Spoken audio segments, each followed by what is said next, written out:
My Culture, a digital story presented by Carson Sewell. What is culture? The dictionary definition of culture is the custom, arts, social instruction, and achievements of a particular nation, people, or other social groups. But for me, I always used to think that culture was your ethnicity and was just something that I always felt sad about because I always thought I didn't have a culture because I'm just white. And over the years, I realized that culture is what you make of it. It's about your own family traditions, how you live, your own achievements, and so much more. For me, my main focuses for my culture are celebrating my family and our hard work. One great example of celebrating hard work in my family is Ray Ford Dollar Sr. He was born on December 24th, 1923, in North Carolina. In his early life, he was full of hardships, but it also showed him strength, determination, and the depth of love that shaped the man he became. Ray only had a third grade education. He left school at his young age in order to help support his family when his mother became very sick with breast cancer. Even as a child, he worked hard picking cotton to earn money. By the time he was 10 years old, he had already began getting paid the wages of an adult man because he was faster and worked harder than all of the grown men in the fields.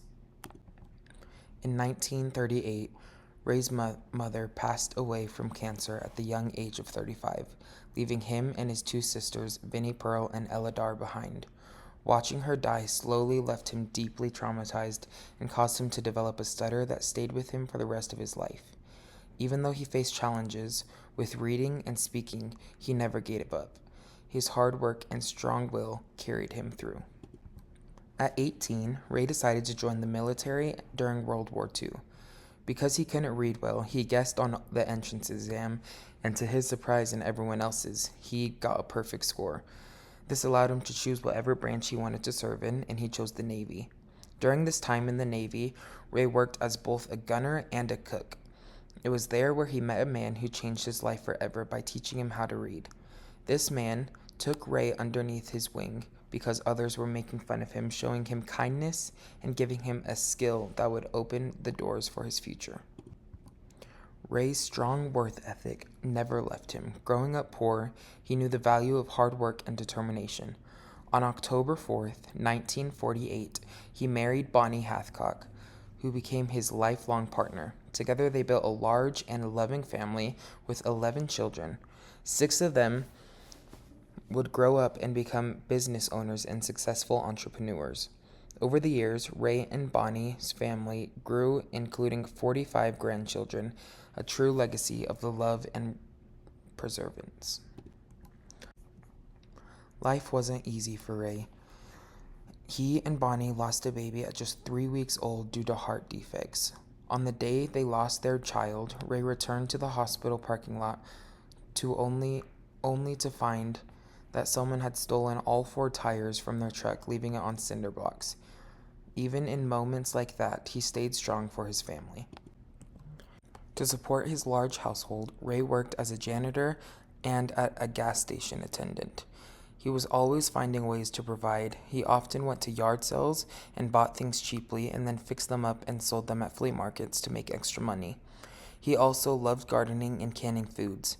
He turned that even into a family event. His 45 grandchildren would help pass jars in an assembly line to then give them to him in the pantry where he would organize them nicely and neatly, exactly how he wanted it. It became a treasured family memory and showed how hard work and togetherness could go hand in hand. Ray Ford Dollar Sr.'s life was a story of resilience, love, and strength. Though he faced poverty, loss, and hardships, he never let those challenges define him. Instead, he built a legacy rooted in determination and family, a legacy that continues through his children and grandchildren today. His life is a reminder that success doesn't come from where you start, but from how hard you are willing to work and how much heart you put into everything you do. And that's the man I'm proud to call my great-grandpa. Thank you.